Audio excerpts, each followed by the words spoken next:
Most faculty forget that they are unusual people. That is, when they were in college, they were not taking classes with the same mindset as everyone else in their classes. And so when they go on to become teachers, they think that all of their students were like them when they were students, but they're not. The vast majority aren't. And when you actually talk to students about what their values are, what their goals are, what they think about their classes, and you get honest answers, you find that it's not very closely related to how faculty think about this. Students want to be heard. They want to believe that the faculty member is reading what they had to say with interest and is responding to them as a human being, as a reader, rather than just as someone who's going to write the same sort of mechanical comments back on their paper as they would on everybody else's paper. Students who think that the faculty aren't reading their work are not going to feel compelled to speak in an authentic voice, in their own voice, because they're not hearing the authentic voice of the faculty member in return.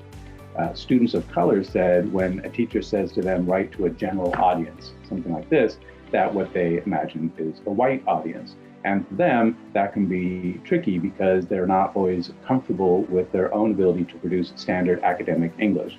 So that leads them then sometimes to be more inclined to seek out what looks to them like standard academic English and pass that off as their own as a way of meeting the expectations of the class.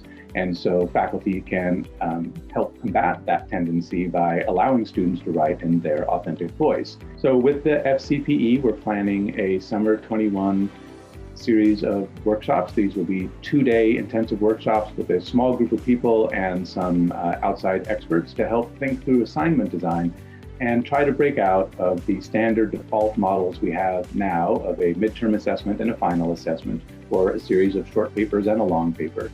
And instead, think about designing projects and tests, assignments, assessments that reflect a more mindful engagement with the curriculum as a whole. That is, where does this course fit into a program? Where does this assignment fit into a course? I think the fundamental principle to keep in mind is that we're trying to make better writers and not just get perfect papers.